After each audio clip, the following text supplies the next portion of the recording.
first of all, congratulations, you have a brand new child. Yeah. A little girl. Yeah, 8 months. Not brand new. Brand new, but there she is, look. Look at her. She's something.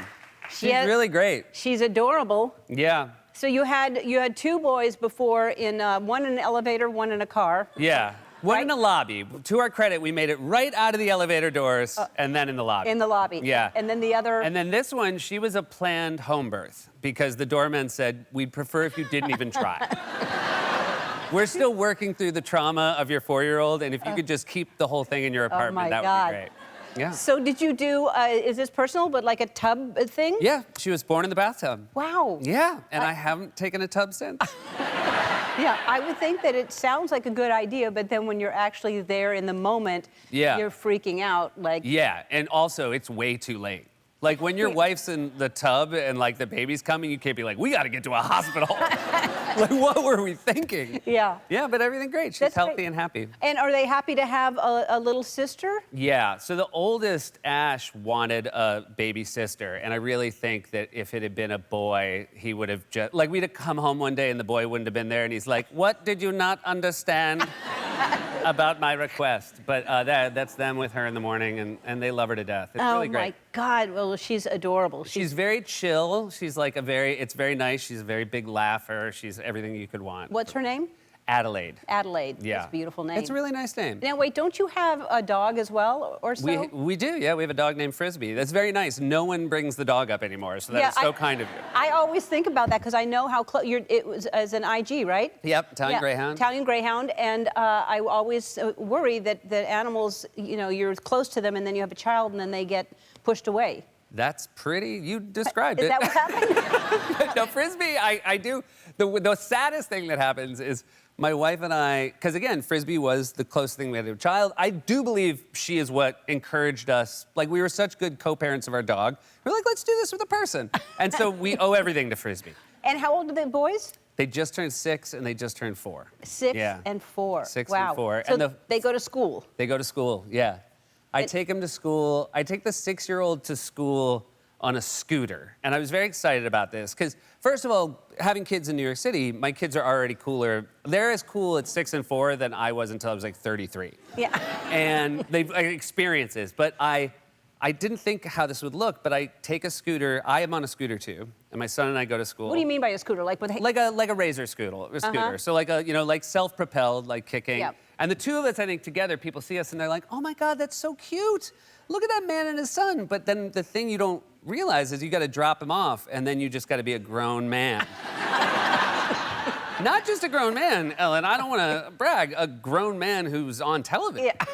And I think people go by and they're like, man, I thought NBC would pay better than razor scooter money. Also, I am bad on a scooter. I'm just in general a clumsy person. And the other day I stopped my scooter. I wasn't even going. I just stopped and then tried to step off it and like wrong-footed myself and fell over on a stopped scooter. And like 3 tourists, they just were giving off a tourist vibe. And they stopped and they saw me on the ground and they first reacted to the fall and then recognized me. So it was like, oh. And it was a real... Oh my God, that's hilarious. I was talking about this with our producers. We have a full circle moment right here because your show's been on 8 years. 8 years, 8 years. So you were here before you started your talk show. Like a month before. And I was on Saturday Night Live hosting your first season on Saturday Night. 2001. Yeah, we have definitely been right with each other at some very seminal moments in my life. Different chapters. Thank you very much. Yeah, thank you very much. Yeah. And I love this book. First of all, I love the title, I'm Not Scared, You're Scared. Yeah. And what made you write it? And then what were you scared of that made you write it? I wrote it out of pure ego of wanting to prove to my kids I'm just as good as the people that wrote the books I was reading to them. And the thing that scares me is them not thinking it's as good as the other books. No, I mean, it's just so crazy because you have kids and then you start thinking about fear a totally different way because they're afraid of things. And you don't want them to be afraid of things, but then you realize they have to they have to find the bravery within themselves. Like, you can't tell them, don't be afraid of this, don't be afraid of that. And so it was a really fun book to write, and it was a really fun book to read to them. And so your only fear is that they're not going to like this. But what were you scared of as a kid? Everything? Really? I mean, I was afraid of a lot of things. I was afraid of height. I was afraid of going fast. My brother used to scare me all the time because I had to wear headgear. I had very bad teeth as far as like they all went the wrong direction. And so I had to wear a headgear for my orthodonture, and I hated wearing it. And my dad didn't believe me. I said that I wore it every night, and my dad started paying my brother $1 if he could catch me in bed without it.